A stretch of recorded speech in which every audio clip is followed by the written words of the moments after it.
KFC, hashtag not sponsored, hashtag but could be, has released a new menu item. It's called the Chizza. It's chicken base with pizza sauce, mozzarella cheese, and pepperonis. We tried it just before we started, and Tabitha's eyes got really big. So I want to start with you, Tabitha. What were your thoughts? The pictures that we saw online feel like they were very deceiving. I assumed it was like one giant flat, like chicken tenderloin that was the base. That was not the case. It's just like chicken strips covered in marinara, sprinkled with cheese, and then pepperoni thrown on top. The chicken was chewy at best. I mean, it's a fun little gimmick item, I guess, for them, but I just still don't think there's a reason for this. Yeah, there's probably not a reason for it, but it wasn't bad. It wasn't bad. I, on the one hand, like you said, like I expected it to be like one piece, but like I actually kind of worked out better that it was just the chicken tenders. It made it easier to divvy up. So, Matt. So Monday night for dinner, I made chicken parmesan. And I'd have eaten that a week old cold probably before I have this again. The chicken, like Tabitha said, was chewy. I think I too also expected to be like one big piece of chicken instead of just chicken tenders. The marinara was incredibly bland, and they didn't even bother to melt the cheese. Like, it's just like they sprinkled the cheese on top of it, closed the box, and like let convection do its thing. Like, you could have at least put it in the salamander and like toasted it a little, but I don't know. It's an okay gimmick. It's not like Tabitha said this while we were trying it. It's not the worst thing that we've eaten from KFC, but I don't know that I would make an effort to go back and have another one. Lydia. Yeah, I agree with all previous statements. It's basically a really poorly made chicken parm that is just on chicken tenders that are very overcooked. The weird thing to me is, isn't this something that was an international thing that they suddenly decided to bring over? Like, makes me wonder, like, where it originated, like which KFC it started at, and if theirs is better. Because, I mean, our fast food restaurants kind of suck anyway, so maybe it's better wherever it originated from, but I'm not going to go out of my way to go get one again. Thanks. You guys, we are doing a terrible job at trying to get KFC to sponsor us. Well, they should do a better job coming up with food ideas. And cooking them. Yeah.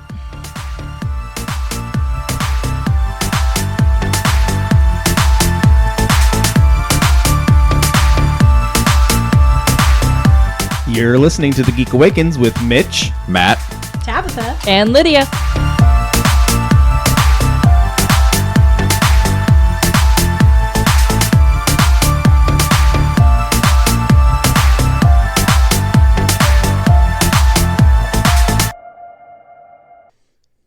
All right, so I want to start off tonight with something that, Matt, that you brought up.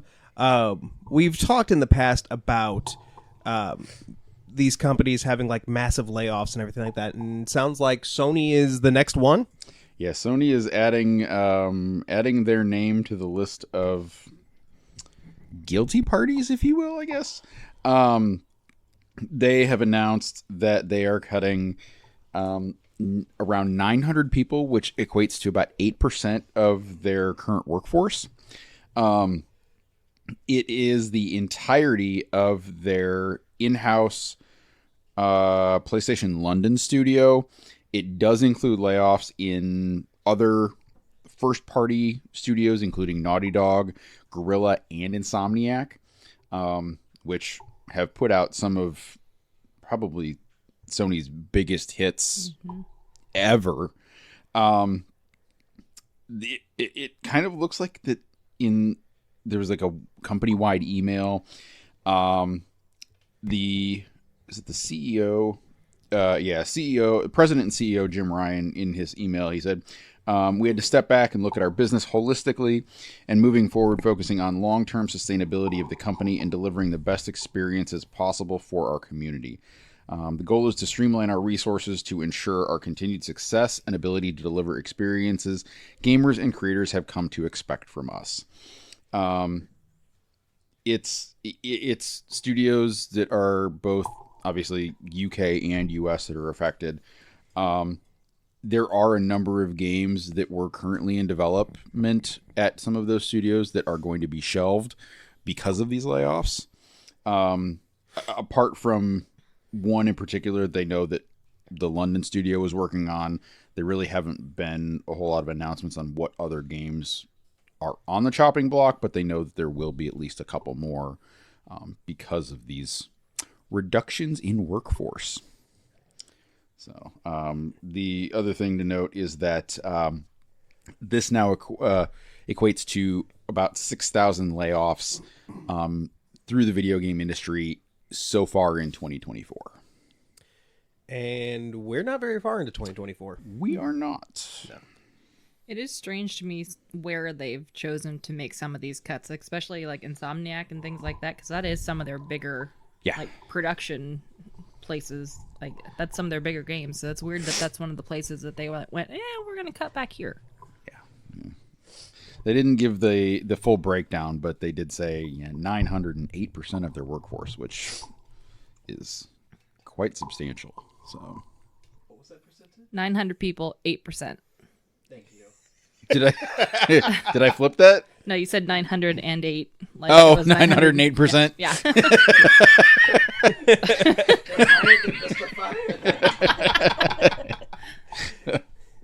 Man, that's a big like a quick turnaround or whatever. Their retention is crap. All right, let's go to the pull list. What's on our pull list this week? And we've got 3 books to talk about this week. The first one is Cemetery Kids Don't Die, number 1. This book actually came out last week. We were going to talk about it last week, but then Tabitha was actively dying, Lydia was actively dying, so I felt it was just best to not have a show. Didn't want us actively dying on air. Yeah, exactly. I don't want this house to become a crime scene. Well, and you let me in here anyway. I say, depending on what you say some weeks, it is potentially going to be a murder scene if Tabitha kills you. So it might still happen. You're not wrong. So, Cemetery Kids Don't Die. It's, like I said, it's out now from Oni Press. Written by Zach Thompson with art by Daniel Irizarri. So, the Dreamwave is a gaming console that is played while you sleep. Pick and his sister, Birdie, are still dealing with their mother's death, albeit in different ways. They escape the real world by playing Nightmare Cemetery with their friends, but things that happen in the game start to bleed into real life. The first time that I read this, because I read this last week, and then I read most of it again this week to kind of freshen my memory. The first time I read it, I was not quite sure what I was getting myself into, but by the end of that issue, I was really excited. It was like it leaves you on a really big cliffhanger, which I feel like a good first issue should do. It should have something that really grabs you and hooks you for the next issue. Overall, I really enjoy this. I like how the character designs when they're in the Nightmare Cemetery, like their game character designs. They just look really cool. The Dreamwave itself, Matt, you're probably the only one who's going to appreciate this. Not Seth as well, but it reminds me of that Doctor Who Christmas episode where they're at the North Pole. Yep. You know what I'm talking about? Mm-hmm. Yeah. Especially like the first time that I think it was picked that we see him like take it off. I'm like log out. Yeah, dislike. By and large, like, I don't know how I would feel about having something like this in real life. But if it's something to where, like, essentially you're getting like, what am I thinking of? Like the type of dreams that you know you're dreaming. Lucid dreams. Thank you. But yeah, if it's basically like, you know, you're having like a lucid dream with your friends, but you're still able to, you know, like rest up and have energy for the day, like I might be here for that. But anyway, story aside, this was really cool. I'm very excited for the second issue. Lydia, what'd you think? I really liked it. I don't really look at what the story is to any of these things that we read beforehand, so I just go into them blind. And I knew by like the third page before they even really said anything, I'm like, this is a video game. This is going to be like the alternate reality. I got it. I'm in. The story overall like wrote me in. My only real complaint with it is when they are in the dream wave, some of the artwork gets a little bit muddy where you can't really tell the difference between the characters, especially between like Pick and like the enemies. So sometimes that lost me a little bit as to figuring out who was who. But other than that, like I'm excited to see what the next issue holds and keep reading this one. Tabitha, what about you?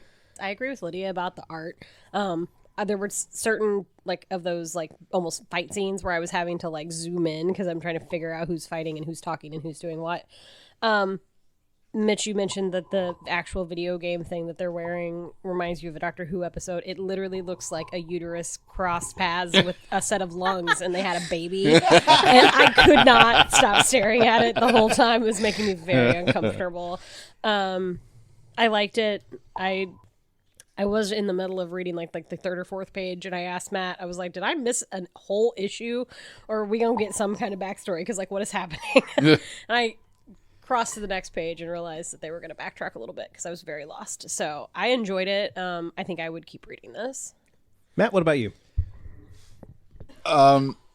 This was wonderful. I had some nostalgia. I was triggered.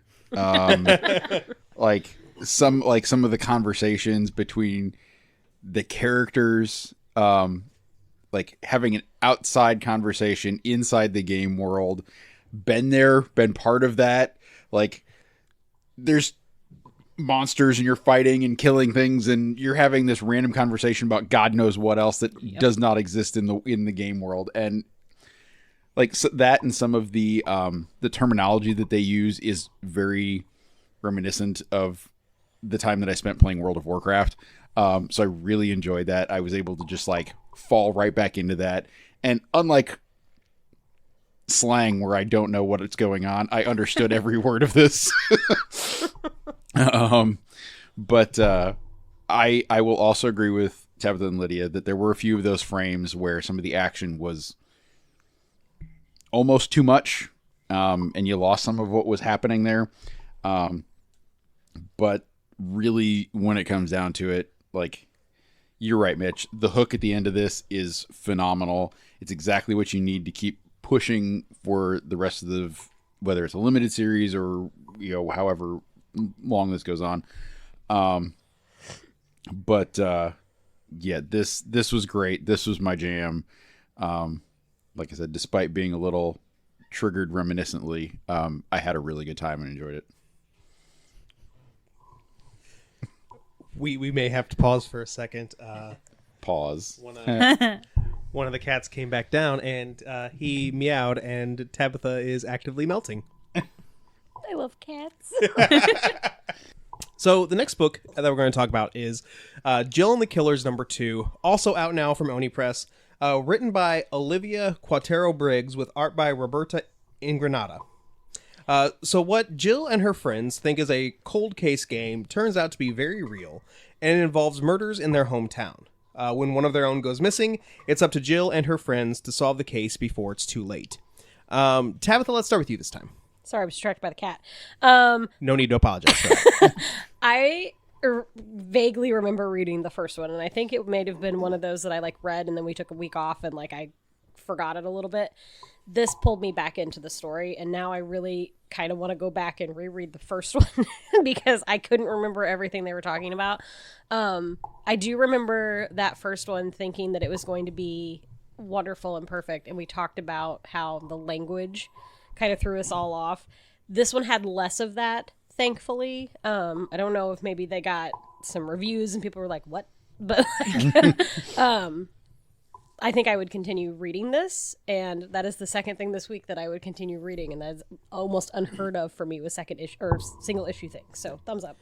I completely agree with you about the language. I remember with the first issue, we were all like, hey, this is very like, hey, fellow kids. And with the first issue, it felt like multiple characters were doing that. This issue, I think it was narrowed down to one character, and I think that's her thing. And so I'm more okay with it. Overall, like, I really love where this story is going. The humor is like, it has like a really, really good blend of humor, but also suspense. You know, it doesn't let you go too far one way or the other. I really enjoyed, there's like this one scene where, and I'm completely blanking on all the characters' names except for Jill. But like, there's one character who, you know, she's basically like saying, you know, like coming up with a plan or whatever. This character is, if I'm not mistaken, she is dating Jill's ex-girlfriend, and Jill is very jealous of that. So she is repeating everything that this person is saying, but like trying to make it like her idea. And I'm like, that's just fantastic. I loved that. I really like where this, I think I said this already, but I really like where the story is going. And I'm definitely here for the ride. I was kind of rocky with that first issue, but it seemed like they worked out some of their issues with this next issue. Matt, what about you? I do still enjoy this. I think my favorite part of the whole thing so far is that we are very much getting pieces of the puzzle in chunks. Like, you're getting a piece here and then there's some story, and you're getting a piece here and then there's some story, and you're getting a piece here, and it's not, I like that because a lot of times things slowly unfold, and I feel like this is a little bit more piecemeal, like they're actually putting together the puzzle, like they're getting a clue here, a clue there, and that's the way that the story feels like it's being built. So I enjoy that. I'm not quite as invested in this as I think I was hoping, but I do really enjoy the interactions between Jill and her dad on how they're both very much on different sides of the my mom died, your mom's missing. Like that line is a very hard line for those two, and that will be fun to watch how that continues as they go through the story. And Mitch, you're right. There's only other one character that I can constantly remember their name, and that's one of the officers whose last name is Loaf. Oh, yeah. And I don't... Anyway. The last book that we're going to talk about is Adversary. It's a graphic novella out March 13th from Silver Sprocket by Blue Delliquanti. Curtis is a newly out older gay man who meets Anton, someone who recognizes Curtis from a long time ago. The two try to figure out their lives in the aftermath of the COVID pandemic. Blue is somebody that we talked to at C2E2 in 2001, I believe. That sounds about right. 2001. I was not even out of high school yet. What were you doing at C2E2? How about 2021? I was going to say C2E2 was not a thing in 2001. Yeah. I'd say that I'm going to edit that out, but no, you all deserve to know how dumb I am. 108. So what we're learning tonight is that we're not good with numbers. Nope. And All I of work us in work with fiscal. them. It's fine. It's fine. We're doing great. Anyway, so we talked with Blue in 2021. So it was it was cool to see, you know, this like another work from them. I am kind of conflicted with this book. I like the idea of it a lot.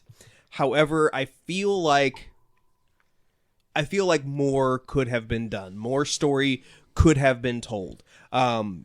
There were some things where it's like, okay, I don't know what's going on, but then in a few pages, you're able to piece those together. I ended this novella with there were a couple of specific instances where I'm like, okay, but this was addressed, but we don't really know why it was addressed.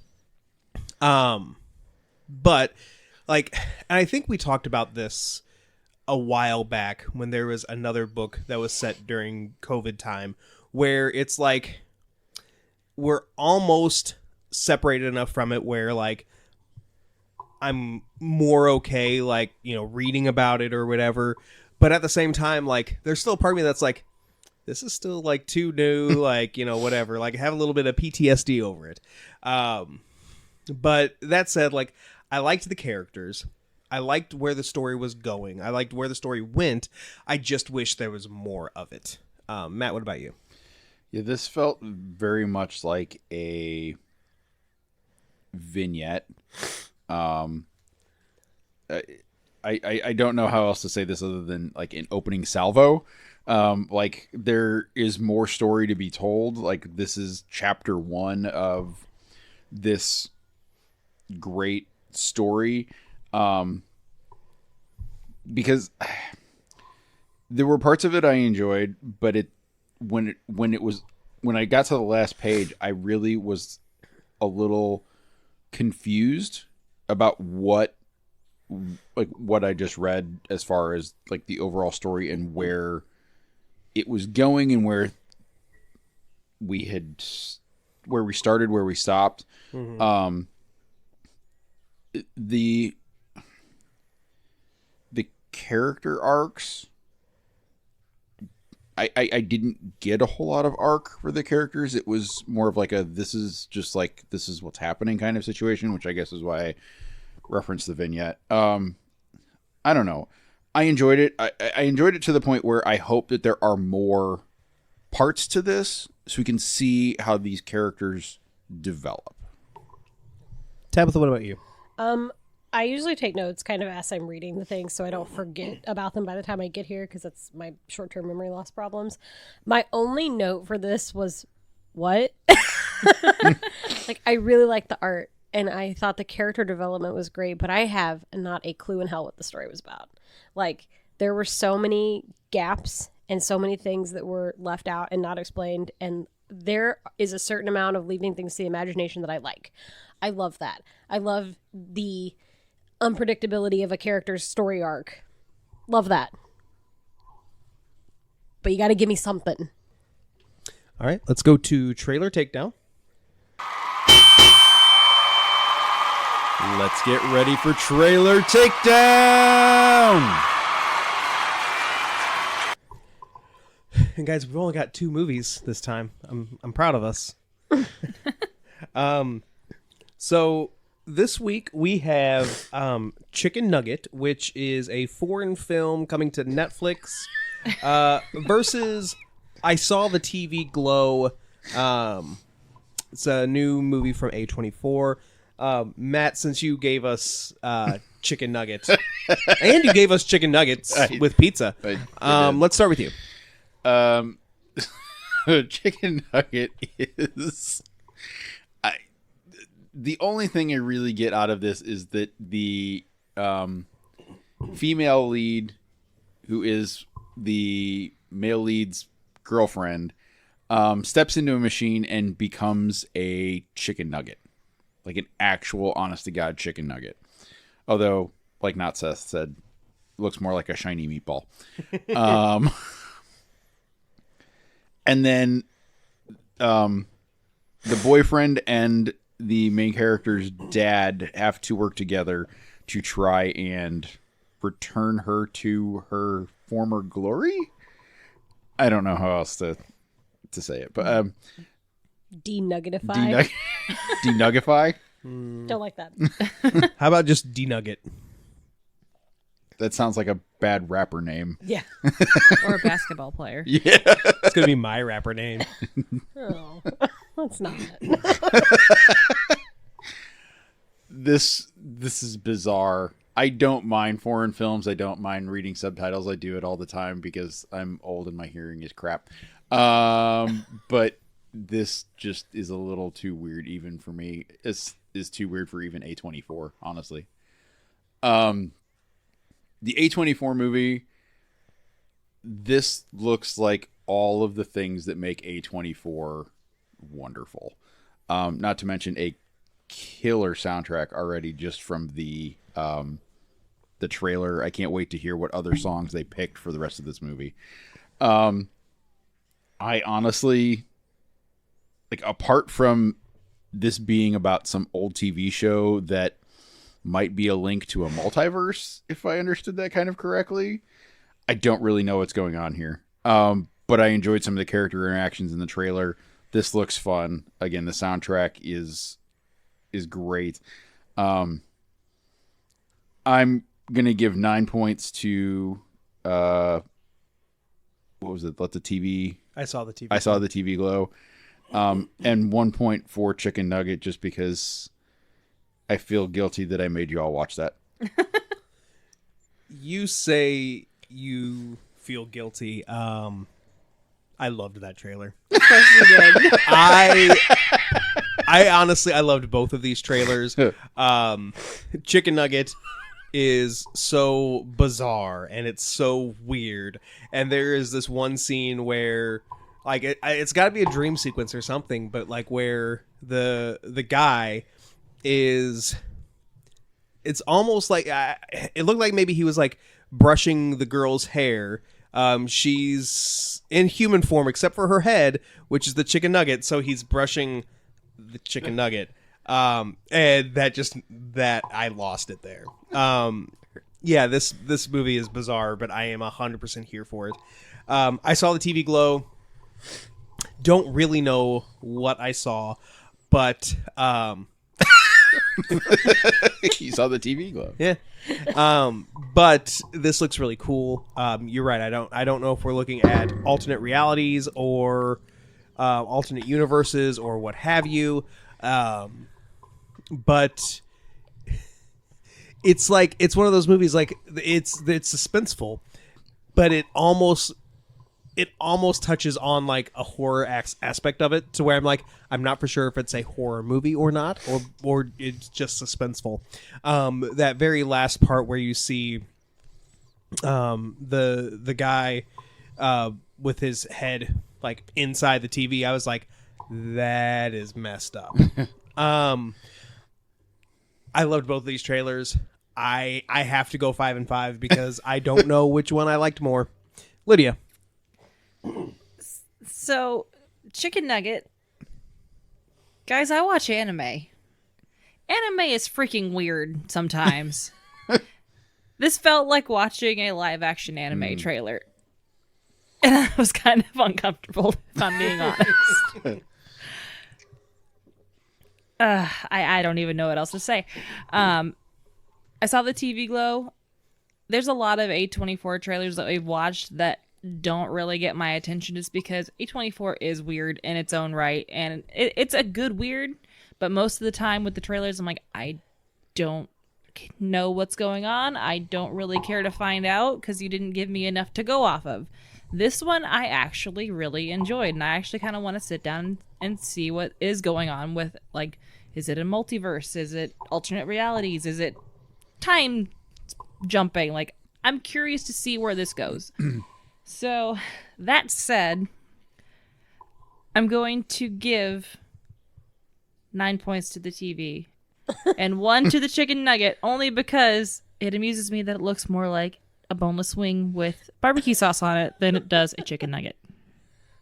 I just have to jump in. I didn't realize how much this did feel like anime until you said that. And now that you said that, I'm like, oh my God, it really does. Yep. Tabitha. Why was it so round? I don't know. Okay. I'm just assuming that's what chicken nuggets look like Where does this take place? Was it I think it was I said- Japanese. was I it said it looked like Japan? Japan. Okay, Yeah. maybe just chicken nuggets around there. I would prefer that instead of them trying to make them look like fake tiny chicken boobs. Anyway,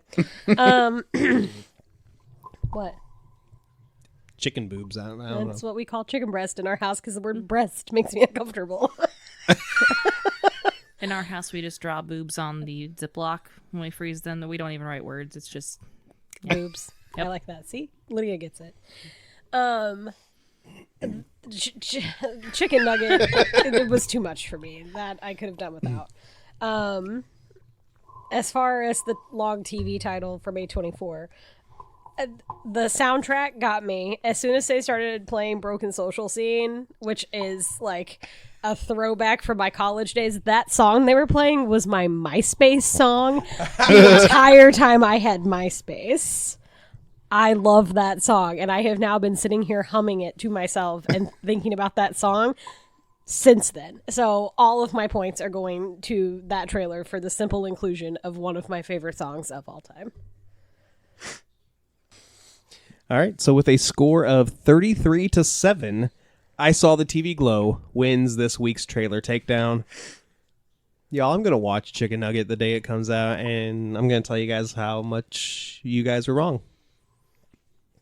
you have fun with that. If they ever explain why they're round, let me know. Will do. All right, let's go to trailer takedown.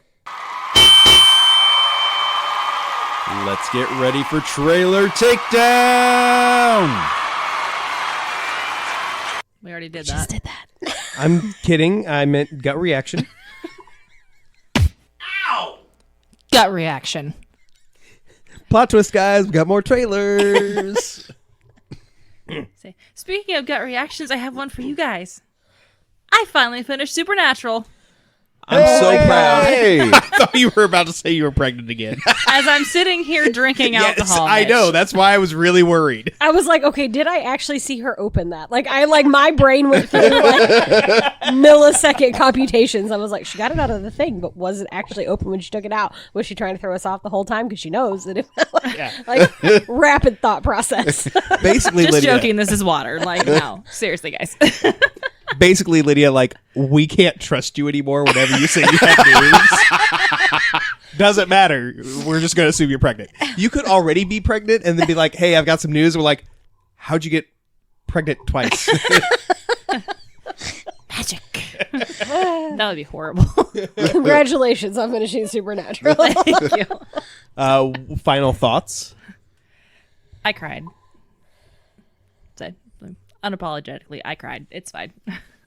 I've seen like the ending scene like on accident, like on the internet, like the, Uh-huh. and I cried too. And I've only watched the first 4 seasons of that show. They did a really good job of like wrapping everything up and giving everybody an ending. So a lot of TV series don't do that. So I appreciated that. And then there was like this little thing at the end where they like thanked everybody for sticking around for 15 years. It's just like, Oh, wow. I already cried. Stop it. Yes, well, I'm proud of you, Lydia. Thank you. As someone who hasn't even seen one episode of Supernatural, but still. First thing on gut reaction, got a couple different comic book news. First off, Marvel has announced during the Comics Pro Retailer Summit that they are committing to a $3.99 price point for most of their comics. Currently, about half of their line sells for $3.99, while the others sell for $4.99. I'm giving this a thumb sideways. We've seen this before where, they're going to commit to, oh yeah, we're just going to do, we're not going to raise the price above this. And then a couple years later, oh, hey, just kidding, guys. It's going to be more now. Even $3.99, like, I will still pay that. But even still, that's kind of like, guys, comics don't need to be that expensive. But yeah, we'll see how long this lasts. Tabitha. Yeah, that we'll see. Thumb sideways. Matt. I'm gonna go thumbs up just for them vocalizing the fact that most of them are going to be that price. Whether all like, no matter where the line stays, we know it's going to go up eventually. But like, to say, okay, most of them are going to be this price. So you're going to be less surprised when you go in week to week and all of a sudden your favorite issue is $5.99 instead of $3.99. So I'm going to say thumbs up. Lydia. I'm gonna go thumb sideways because I appreciate them trying to like make a solid like line in the sand for where they're gonna be. But like you said, a couple years from now, inflation's gonna happen. They're gonna go up regardless. So yeah. Also at Comics Pro, DC announced that they will be returning to Wednesday releases starting in July. DC currently releases their comics on Tuesdays, something that they started in April of 2020 after switching to a different distributor. Giving this a thumbs up, even though I still only go to the comic shops on Wednesday typically. It's still nice to know that they're all getting released on the same day now. And so, like, if there's a DC issue that I really want and is not pulled, I don't have to then go to the comic book shop twice in 1 week. Tabitha. I like the organization. Thumbs up. I knew you would. Thank you. Matt. I always thought it was ridiculous that they decided to switch apart from the distribution issue, like, it just doesn't make sense. Like, Wednesdays are new comic book days. It's like when movies and music started releasing on Fridays instead of Tuesdays. Like, that was a very strange jump and seemed unnecessary. So thumbs up for going back to Wednesday so they're all on the same day. Lydia. I also appreciate organization, so thumbs up. Tabitha, let's go to the Paralandra bookstore. So I found my new dream job. In Fort Collins, Colorado, the Paralandra bookshop has decided to have an in-house reader. The goal of this is that they're basically going to be a reader in residence. The person will be paid via a $50 per month stipend for books and a $50 per month stipend for coffee. It's going to be like a 3-month thing that you can sign on for. It's basically set up to promote people to be in the bookstore reading because they weren't seeing a lot of traffic like that. So it's like you see somebody doing something and you feel more comfortable doing it, so you follow. So I'm giving this a huge thumbs up. I want this job. This is a great idea, even if it's just marketing. Yeah, if you get this job, though, it's not going to be very lucrative. But Matt. I like this idea. I think it's fun. I do think that it promotes the idea of other people doing the same thing, because in some cases there is almost a stigma of grabbing a book off the shelf in a bookstore and reading it instead of just buying it and taking it home and reading it. So I like that. Also, that stipend of $50 for books and $50 for coffee, it's not really enough, but it's a start. But thumbs up anyways. Lydia. Yeah, I like this. This is cool. $50 for books is definitely not enough, but I could see $50 for coffee kind of working if you like get coffee beans. So, Sure. But yeah. I take back what I said about it not being very lucrative, because I also want this job, so I will fight you for it. But no, this is a fantastic idea. Yeah, I love it. It's cool. It's fun. And yeah, if it gets more people to kind of read in a bookstore, then they did their job, and it's well worth it. So you guys both get the job, and then one of you gets the books and one of you gets the coffee. I'll take the books. Can we trade off like month to month? Like, you get the books 1 month, I'll take the coffee, then we flip flop. Yeah, because we both like books and we both like coffee. Yeah, that's fair. Yeah. Matt, is the truth out there? According to Ryan Coogler, it is. I knew that we had talked about this before, but Ryan Coogler has said that he is working on a reboot, or he's calling it a revival of the X-Files. It turns out that the original creator, Chris Carter, has quote unquote given his blessing on this new project.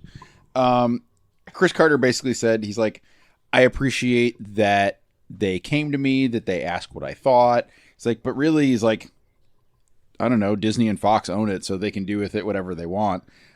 So, which I thought was cool. Like, he appreciates that they didn't have to come to him for approval, but they did. They did ask if he would be involved in any way, and he said he wouldn't, but only as a cheerleader. Again, he said, I'm honored they came to me and asked me, but not for my permission, but my blessing. It's going to be a more diverse take. I think Ryan Coogler is a good person to lead this. We'll see what happens when we get closer to production and casting, but at this point, it's never going to be the same, but I'm still going to go thumbs up. Lydia. You're excited, so thumbs up. Yeah, I'll give this a thumbs up. Yeah, they didn't have to give him he didn't have to give them his blessing. But it's still good to know that he's not like trash talking it. Tabitha.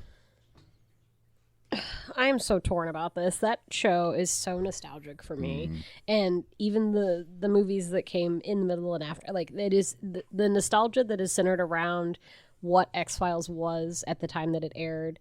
I don't know if that can ever be recreated in any shape, form, or fashion. I don't care who's holding on to the property. Chris Carter giving it giving them his blessing is one thing now when it's like pre-production, but once it like happens, what if he changes his mind? So I'm still cautiously optimistic, so thumb sideways. So we are getting a sequel to Ferris Bueller's Day Off. Sam and Victor's Day Off will follow Sam and Victor, the two valets who take Cameron's dad's Ferrari on a joyride in the original movie. David Katzenberg is set to direct. Most of his directing credits come from TV, including The Goldbergs, 911, Lone Star, and Young Rock. He also produced 2017's It. Giving this a thumbs down. At first, I was like, I went through a roller coaster on this. I was like, we don't need this sequel. And then I'm like, before I started reading the article, I just saw Sam and Victor's Day Off. I was like, okay, well, maybe this is like Ferris's kids, and you know, like they're gonna try to do the same things that he did in this age, and you know, maybe he'll catch them doing some things, maybe he won't, you know, whatever. But then I found out who Sam and Victor were, and I'm like, we don't need this. Whether it's like whether it takes place that same day or if it takes place now, you know, in current day, and they're still just valets, like, no, these are two characters that I did not care about. It was for a singular joke. No. Tabitha. Yeah, this feels very pointless to me. I agree with you. When you started, I was like, Ferris Bueller's Day Off, and I basically went through the exact same set of emotions you did. Because like, well, maybe it's his and what was her name? White Jacket, whatever, the girlfriend.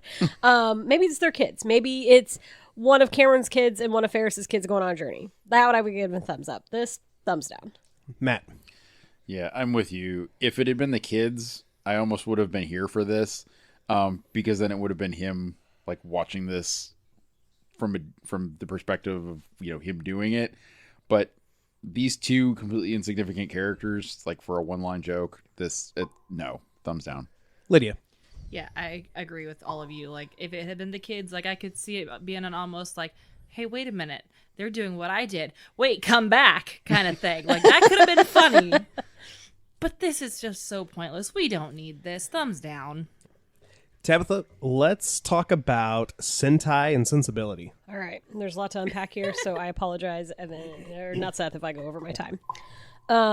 So this is... Okay. It is a Jane Austen RPG. It is coming from Ninth Level Games. It is currently on a Kickstarter program right now. It's voiced as Mighty Morphin Power Rangers meets Jane Austen and or Bridgerton meets Kaiju. So they've only released the art so far. You're going to be playing as a member of the Regency Elite, basically protecting your friends and your social calendar from a kaiju who appears and threatens everything about your society. This looks amazing. This looks like something that would actually be super fun to play. I pulled up the Kickstarter just to see how much they had, because the last time I checked it, because I was going to talk about this last week, they had already met their goal, but they were under like $20,000. They're at $40,353 of their $1,811. Whoa! Wow. So this is coming. I'm excited. I want this. Thumbs up. Matt. In a world where everything is being rebooted and redone And there are so few original ideas. I love this. I was a little skeptical when you first started this, but like the more you got into this, I'm like, okay, I'm here for this. This would be a good time. This would be fun. I would play this. Thumbs up. Lydia. Like I said, y'all, anime is weird. But this one I'm here for. Thumbs up. Yeah, I don't know that it's something that I will ever play, but like if I have an opportunity to play it, yeah, I probably definitely would. But even still, I love the idea of this. This is fantastic. Thumbs up. So we've got one last story to talk about, and I hope y'all know about this. So, an event in Glasgow was marketed... We're not doing timers. This is the last story. Yeah. An event in Glasgow was marketed... it seemed to borrow from the world of Willy Wonka, and it went very, very wrong. I did not realize that this was the actual name of it until I was making my notes up tonight. Willy's Chocolate Experience. Don't like that. That should have been red flag number 1. Yes. It charged $44 in US dollars and invited fans to, quote, a universe where confectionery dreams are brought to life. The website had activities like an enchanted garden, imagination lab, Twilight Tunnel, and captivating entertainment. The designs, if you look at the website, clearly AI. At the very bottom of the site's homepage, it promises... I'm probably going to mispronounce some of these words because they're not words. It promises, quote, enchurning entertainment, cat gacting, carchy tunes without the E, Tuns, Exacerday lollipops, and a pasadise of sweet treats. Fun fact, when I was making these notes, my computer kept trying to autocorrect pasadise to paradise, which would make sense, but I'm like, no, bro, like I need for it to be the incorrect word. And cut to like 3 months from now when I'm trying to type paradise, and it's gonna be like, hey, remember that time when you demanded I type pasadise? Like, great. Thanks, Willy's Chocolate Experience. I feel like whatever AI they used like had a stroke at that point in time. Yeah. To figure out how to word these things. Yeah, clearly. It's like a literary representation of that Super Bowl commercial. Except like the person in that AI drawing didn't have like extra limbs or whatever. So, okay, this all seems well and good. Seems like, a fun day out, whatever, okay?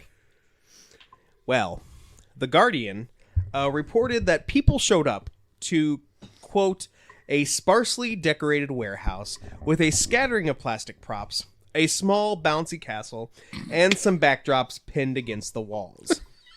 Y'all, this was so bad, people called the police, and the police came and shut this down.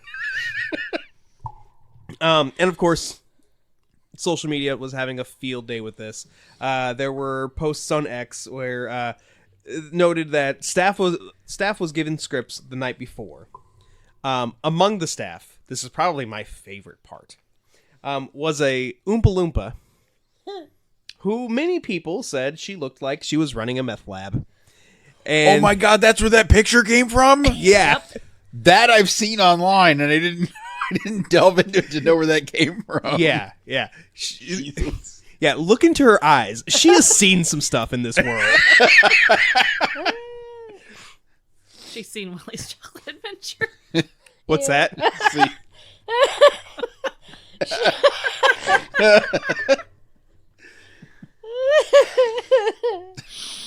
Where's my bell? I deserve that. Lydia's chocolate shame. Is that a different kind of shame now? Yes. So Also, according to The Guardian, event organizers did refund tickets, and they apologized for the, quote, very stressful and upsetting day. For who? They went on to say, quote, unfortunately, last minute we were let down in many areas of our event and tried our best to continue on and push through, and now realize we probably should have canceled first thing this morning instead. Brah. You did not have any last minute pullouts with your chocolate experience. Don't say it that way. Why did you? You also get a chocolate shame. I deserve that. But no, like one look at the website, like clearly shows that like yeah, they weren't planning to have anything actually good here. Bouncy castle and some backgrounds taped to the wall. And the That's just backgrounds like- that were taped to the wall were of like Candyland, like Yeah. the game, like Oh the my- board game. Had nothing to do. It was like the background that you see on like Candyland, the board game. Like Like they fished through a dumpster at a toy store. It's more like they like got online and they were like candy themed things for a party, and they bought like 5 of them, and they were like good enough. yeah. That Thanks, is an Amazon. excellent representation of this. And it's like, okay, let's even take this at face value and say that yes, they did plan on having a big extravagant thing and things fell apart at the last minute. First off, probably it still couldn't have been last minute for you to still get the stuff that you did get. And even still, like, once you had everything set up, you should have known, like, This won't work. yeah. This is a giant log of chocolate.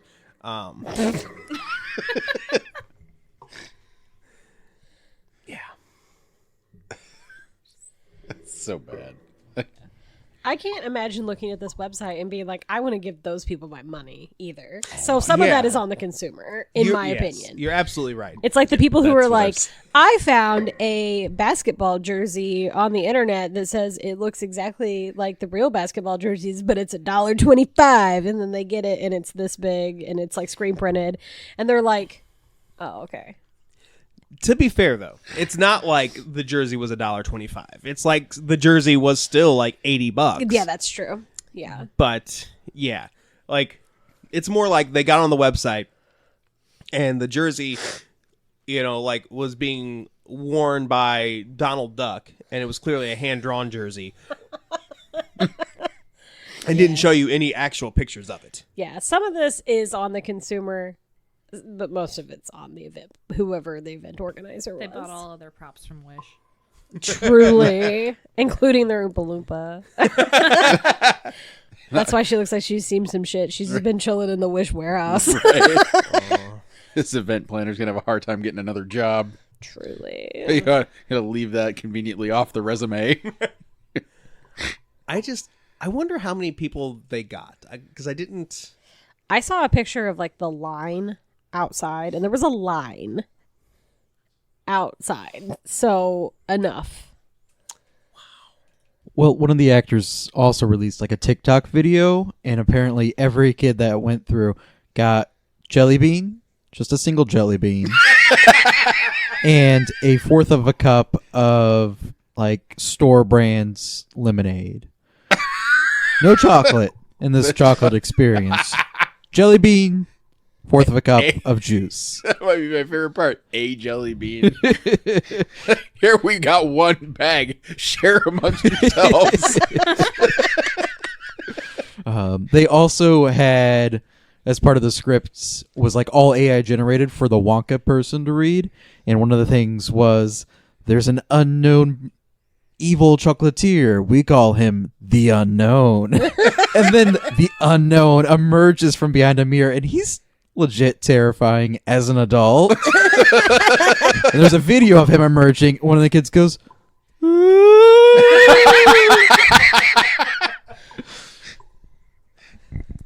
Yeah. Do you think maybe this was just like a they played this wrong, because they should have been like, we were just showing you how distrustful you should be of AI. They played it wrong. They did. Instead of being like, we tried to swindle you, they should have been like, this was an art installation about how the public will fall for AI. Going back to the jelly bean and the 4th of peppermint. Did the Oompa Loompa give those out? Because if so, I would not trust anything from that. At least, I mean, the jelly bean would have to be like factory sealed, like individually wrapped. But I want to know what company factory seals one single jelly bean. Willy's Chocolate Experience does. The bad thing is it probably wasn't even like a good jelly bean. It was probably like the cheapest like dollar store bag of jelly beans they could find From that last taste- year. Yeah, that taste like plastic. They were probably all licorice flavored. Yeah. Ooh. I'm just picturing like the kids like after their parents are busy calling the police and the kids are all just congregating, holding their single jelly bean, trying to like trade them with their friends.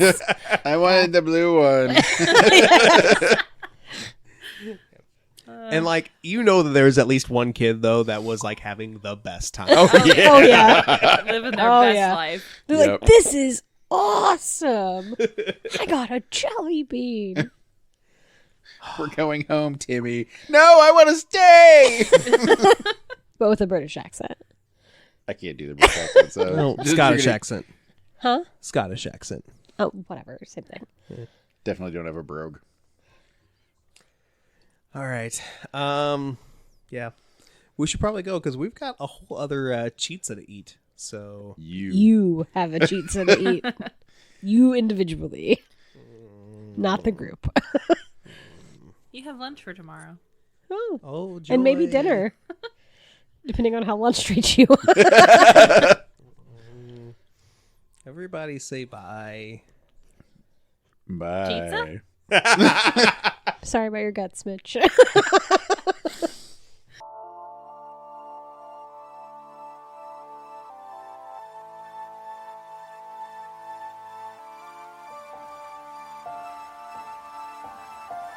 That's going to do it for this episode of The Geek Awakens. If you have any questions, comments, or concerns, shoot us an email at thegeekawakenspodcast@gmail.com.